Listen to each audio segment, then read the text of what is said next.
Hey guys, I just wanted to kind of go in on one of the little ciphers that I saw on the archetypography video.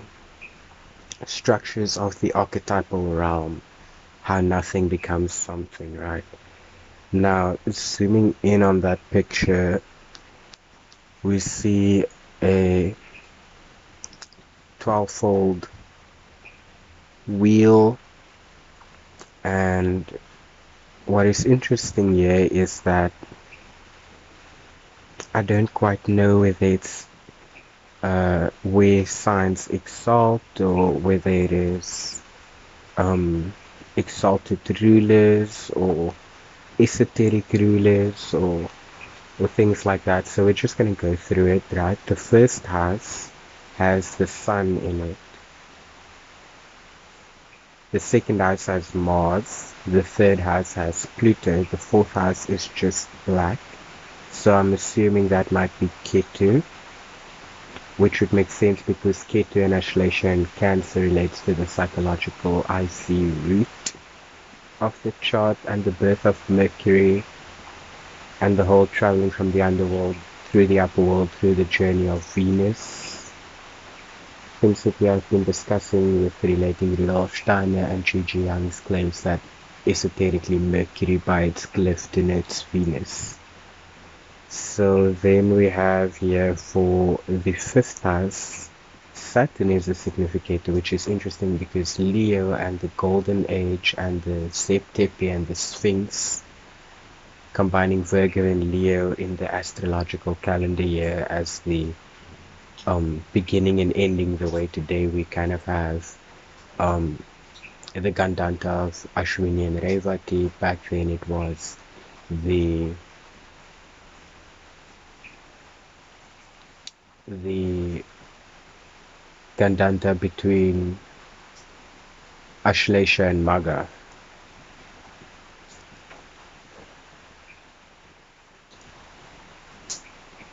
which makes sense because Virgo as the hierarchically ruled moon, feminine, getting expressed as the queen regent to the sun and the divine mother, and that being combined with Leo symbolism in Virgo tarot cards.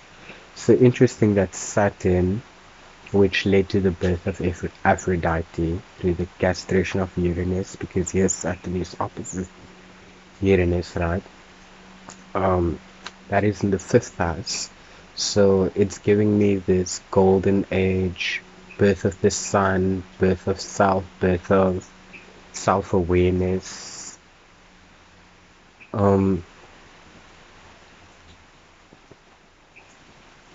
and the heart in physicality in time as the measure of the waters, as the breath of life, as Saturn, in a very feminine yin way, which also, when I saw the Hebrew has Leo as part of like water signs and like summer signs, whereas Aries to Gemini is fire and spring signs.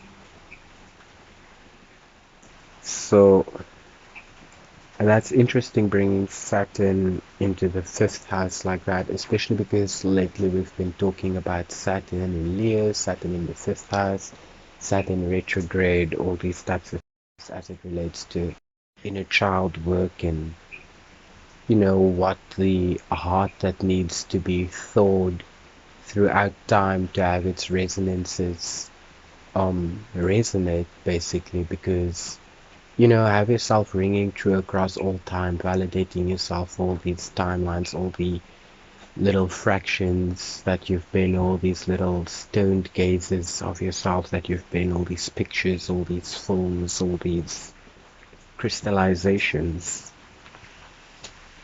So, captured frequencies, right? That's what I think of Saturn, and it's very serpentine-like glyph coming to a cross of matter. So we have for the sixth house, which we normally associate with Virgo. In the esoteric cipher, the sixth house is Libra. But here we see Jupiter for the 6th house, opposite Venus for the 12th. So that is interesting because Pluto in the 3rd is opposite Neptune in the 9th, which brings to mind the 3, 6, and 9 on sleep dissidence, Enneagram, and the way the 3, I think, is Dionysus.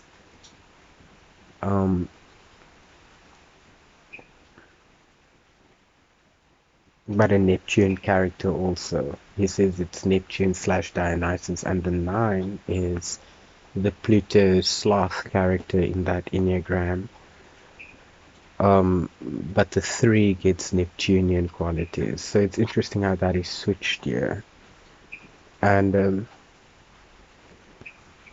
also just what I see with the fact that Mars and Taurus and Vulcan and the birth of Mars and the Thunderbolts project birth of Mars and how that relates maybe to an age of Taurus.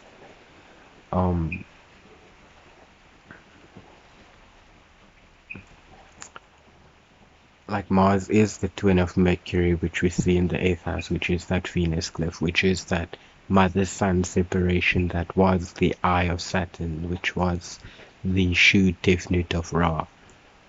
So it's interesting how Pluto now is for the 3rd, because Mercury as a traveler for the underworld and the mind and the lower mind of Gemini being the underworld for Pluto. It's interesting because I have, like, for my Scorpio rising moon Atmakara perspective, I have Gemini in the 8th with Mercury there. And, Pluto in Sag in the 1st, so that's just interesting because of, like, my moon is at 29 degrees in the tropical, so that's just where I'm seeing it from right now. But with this Mars slash Mercury twinship and this Pluto slash Neptune twinship, I've kind of been playing around with it because I did see on Gnostic Informant a different type of Genesis story which spoke about how the planets stabilized into their orbits and how Neptune kind of brought Pluto in, and yeah, there was just this whole thing about, like, the notion of Marduk and tying the hammered bracelet and all the other hosts or comets facing that way. And so check that out. I'm gonna try and link that video. And so the Capricorn and the Rahu and the demonic for the 10th makes sense in terms of that Draco Makara ascension to the throne. And then it's white and it thinks it's Sattvic and Deva-like, and it's bringing to mind just the flip of the Asuras and Devas that I've been trying to articulate. And then we have Ketu in the 4th. Saturn is opposite Uranus in the 11th. So we see that the 11th, which 11 is the number of balance, has been brought down to the phi ratio. So Uranus castrating Saturn produced the 12th house Venus. And Venus was that which could step down the light of the sun into matter. And the light of the sun into matter could birth the desire principle of Mars. And Mars as a desire principle could penetrate with the Plutonian principle through Mercury. And Mercury could give birth to the introspection and the sight of Ketu. And Ketu could give wisdom to the ego, so that the fortification of that can give you 5th house Leo Saturn significations. And then opposing that to the Uranus and doing the cycle again, because going through the 6th and reflecting with the moon onto the sun, which exalted in the 1st or ruled the 1st, or the light of the ascendant that comes to be known through the reflection. That Jupiter principle opposite the Venus principle is like, how do you expand in the love of all that you know, and in the wisdom of all that you know and all that you have now been able to acquire through the senses, right? How do you sublimate that? So that's the work of the 6th house in Virgo, and Virgo learning to expand, the fact that Jupiter exalts in Leo, and taking that hierarchically to another level by having the moon, which is the result of Saturn castrating Uranus, right? Be the reflection of the sun. So the Venus principle is the opposition of the Jupiter principle, as the sun is the opposite of the moon, as Uranus is opposite to Saturn, as Ketu is opposite to Rahu, as Neptune is opposite to Pluto, as Mars is opposite to Mercury, as the sun is opposite the moon, as Venus is opposite Jupiter, as Uranus is opposite Saturn, is like it just goes on, right? So comment down below, what do you guys think of this? So the sun and the moon are contrast, Mars and Mercury are contrast, Pluto and Neptune are contrast, Saturn and Uranus are contrast, Jupiter and Venus are contrast, and Rahu and Ketu form a contrast. So the sun and the moon form the 1-7 axis, Mars and Mercury form the 2-8 axis, Pluto and Neptune form the 3-9 axis, Ketu and Rahu form the 4-10 axis, Saturn and Uranus form the 5-11 axis, Jupiter and Venus form the 6-12 axis, and the moon and Saturn is, or the moon rather, it's interesting because the moon sextiling Saturn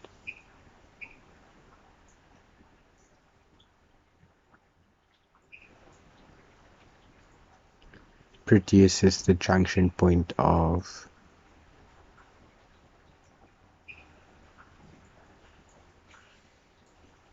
Uranus turning into Venus. So it's interesting how just like Velikovsky's work flows into these depictions. Also the fact that the sun sextiling Pluto,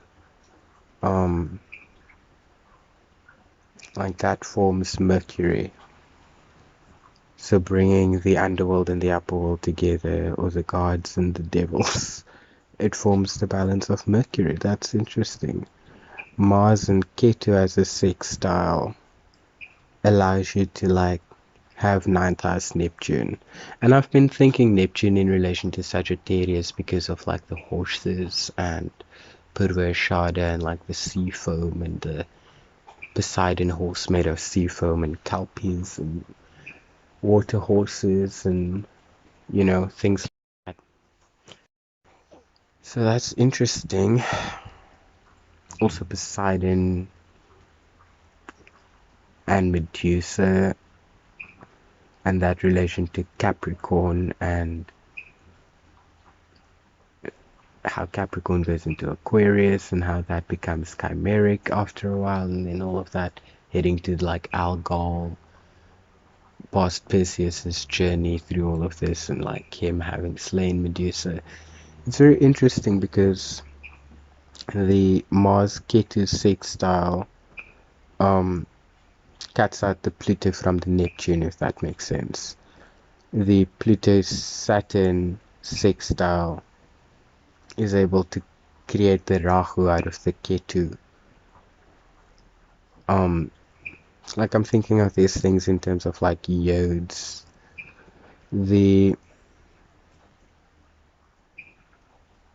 Saturn moon produces a yod to like Uranus's transformation from the 11th into the 12th aspect of Venus. The Jupiter Mercury sextile produces the relationship of basically the solar messenger or the light bringer. And we know Jupiter and Mercury both kind of like have like these oppositional qualities either through Sag and Gemini exoterically, but also in terms of like the messenger of the gods and the message, you know? So that's interesting as well. The moon sextiling Neptune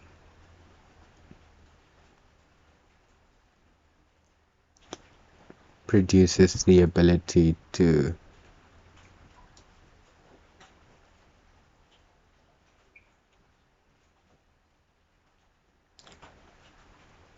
the moon sextiling Neptune creates the ability to cut the Mars out of the Mercury, or to put the Mercury behind the Mars is cut, basically, because the moon as a reflector, Neptune as what it is supposed to be as a mirror.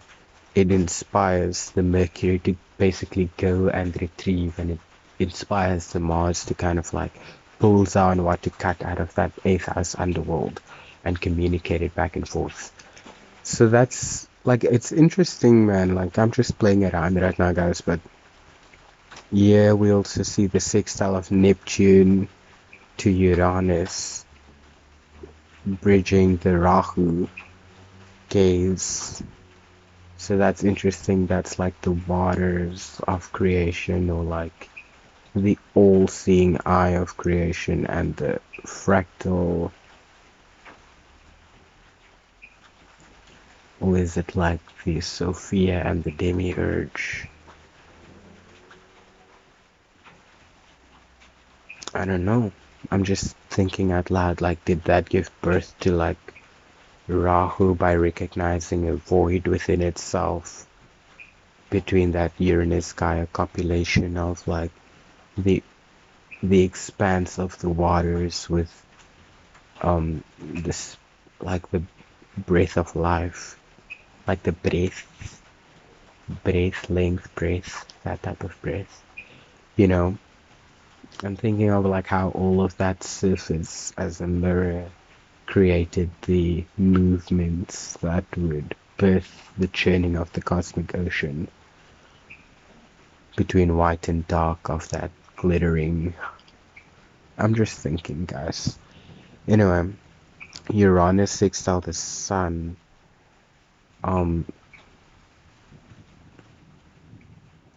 That produces Jupiter and Saturn as like a cusp. So that's interesting in relation to just the whole Uranus, Saturn, Jupiter, Sun.